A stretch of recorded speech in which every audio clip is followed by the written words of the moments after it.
Very good morning to all of you. जैसा कि last class में हम 2 पैराग्राफ पढ़ चुके थे, अब हम तीसरा पैराग्राफ पढ़ते हैं। तो थर्ड पैराग्राफ है आपका। थर्ड पैराग्राफ पढ़ाने के पहले मैं आपको लास्ट के दोनों एक बार फिर से अनुवाद बताना चाहूँगी। यह समुद्र तट है, यहाँ पर लोग घूमने के लिए आते हैं।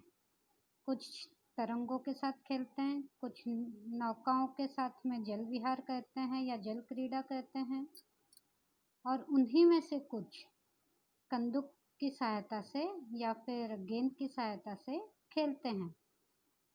बालक और बालिकाएं रेती के घर बनाती हैं, है ना, और उन रेती से घरों की रचना करती हैं। बीच बीच में लहरें उन बालू का ग्रह या रेती के घरों को प्रवाहित कर देती है, या फिर प्रवाहयंती का अर्थ हमने लिखा था धो देती हैं या बहा देती हैं। यह क्रीड़ा इसी तरह से चलती रहती है। समुद्र तटः न केवलं पर्यटन स्थानानि, समुद्र तट न केवल पर्यटन स्थान है। अत्र मत्स्यजीविनः अपि स्वजीविकां चालयन्ति, यहाँ मत्स्यजीव भी, या मत्स्यजीव का अर्थ होता है मछुआरे, है ना, तो मछुआरे भी अपना ही जीविका चलाते हैं। अब है अस्माकं देशे बहवः समुद्र तटाः सन्ति, हमारे देश में बहुत से समुद्र तट हैं। एतेषु मुंबई, गोवा, कोच्चि, कन्याकुमारी, विशाखापत्तनम, पुरी तटाः अति प्रसिद्धाः सन्ति। इनमें से मुंबई, गोवा, कोच्चि, कन्याकुमारी, विशाखापत्तनम और पुरी, ये सभी तट अत्यधिक प्रसिद्ध हैं। गोवा तटः विदेशी पर्यटकेभ्यः समधिकम रोचते, गोवा तट विदेशी पर्यटकों को सबसे अधिक अच्छा लगता है। विशाखापत्तनम तटः वैदेशिक व्यापाराय प्रसिद्ध, विशाखापत्तनम जो तट है वह विदेशों में व्यापार करने के लिए प्रसिद्ध है। कोच्चि तटः नारिकेल फलेभ्यः ज्ञायते, कोच्चि तट जो है, कोच्चि नामक जो तट है वहाँ पर नारियल के फल अधिक पाए जाते हैं और उसी की वजह से वह प्रसिद्ध है। मुंबई नगरस्य जुहू तटे सर्वे जनाः स्वैरं विहरन्ति, मुंबई नगर के जुहू तट पर सभी लोग बिना किसी रोक टोक के घूमते हैं। चेन्नई नगरस्य मेरीना तटः देशस्य सागर तटेषु दीर्घतम, चेन्नई नगर का जो मेरीना तट है वह देश के सभी सागर तटों पर में सबसे अधिक बड़ा है या लंबा है। थर्ड पैराग्राफ अब हम पढ़ते हैं। भारतस्य त्रिषु दिशासु समुद्र तटः सन्ति, भारत के तीनों दिशाओं में समुद्र तट है।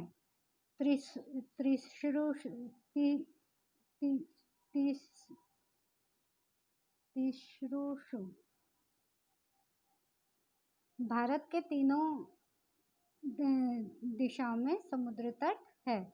अस्मादेव कारणात् भारत देशः प्रायद्वीपः इति कथ्यते, इसी कारण से भारत देश को प्रायद्वीप कहा जाता है। प्रायद्वीप का अर्थ होता है एक ऐसा द्वीप जिसे तीनों दिशाओं से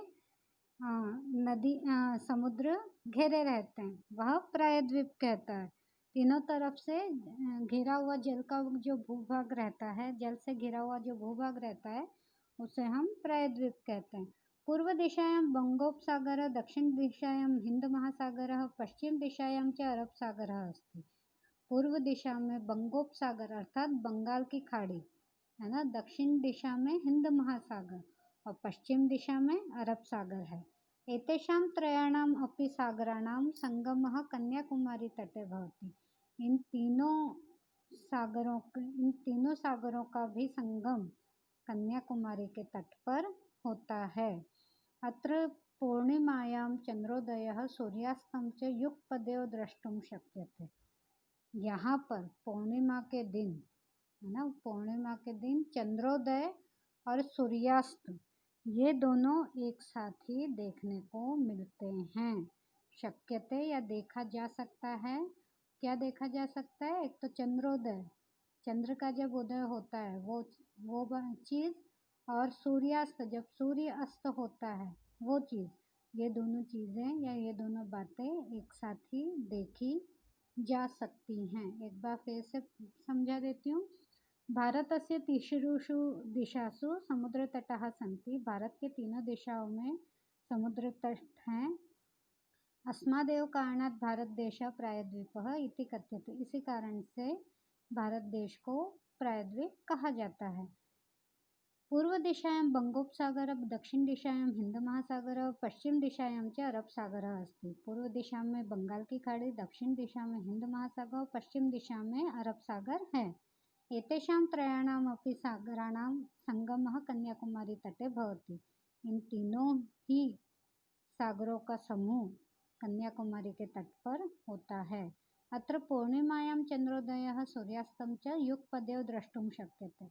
यहाँ मतलब कन्याकुमारी के तट पर, है ना, कन्याकुमारी के तट पर ही पूर्णिमा का चंद्रोदय, ओके, पूर्णिमा का चंद्रोदय और सूर्यास्त ये दोनों एक साथ ही देखने को मिलते हैं। तो चंद्रोदय और सूर्यास्त दोनों एक साथ ही देखने को मिलते हैं। कहाँ पर मिलती हैं ये चीज़? कन्याकुमारी के तट पर। अब हम आ जाते हैं क्वेश्चन आंसर की साइड। तो फर्स्ट क्वेश्चन है आपका, जनाः काभिः जल विहारं कुर्वन्ति, है ना। क्वेश्चन नंबर सेकंड से हम चलते हैं। अधोलिखितानां प्रश्नानां उत्तरं लिखत। निम्न प्रश्नों के उत्तर लिखिए। जनाः काभिः जल विहारं कुर्वन्ति। लोग किससे जल विहार करते हैं? ऐसी कौन सी चीज़ है जिससे जल विहार लोग करते हैं? तो इसका आंसर आपका आएगा नौका भी, है ना। क्या आंसर आएगा? नौका भी। नौका भी का अर्थ होता है नावों के द्वारा, नावों के द्वारा वो जल विहार करते हैं। ठीक है। नेक्स्ट है, भारतस्य दीर्घतमः समुद्रतटः कः? भारत का सबसे लंबा समुद्र तट कौन सा है? तो चेन्नई नगरस्य मेरीना तटः भारतस्य दीर्घतमः समुद्रतटः। चेन्नई नगर का जो मेरीना तट है वह भारत का सबसे लंबा या सबसे बड़ा समुद्र तट है। ठीक है। नेक्स्ट है, जनाः कुत्र स्वैरं विहरन्ति। लोग कहाँ पर बिना किसी रोक टोक के घूमते हैं? विहरन्ति अर्थात घूमते हैं। तो जनाः जुहू तटे स्वैरं विहरन्ति। लोग जुहू तट पर बिना किसी रोक टोक के घूमते हैं। बालकः बालुकाः भी किं रचयन्ति। बालक और बालक या बच्चे, है ना, रेती से क्या बनाते हैं? तो बालकः बालुकाभिः बालुकागृहं रचयन्ति। तो बालक या बच्चे रेती से बालुकागृह मतलब रेती के घर बनाते हैं या बालू के घर बनाते हैं या रचते हैं। कोच्चितटः केभ्यः ज्ञायते। कोच्चि तट क्यों जाना जाता है? किस कारण से जाना जाता है कोच्चि तट को? इसका उत्तर है कोच्चि तटः नारिकेल फलेभ्यः ज्ञायते। कोच्चि तट नारियल के फलों के लिए जाना जाता है।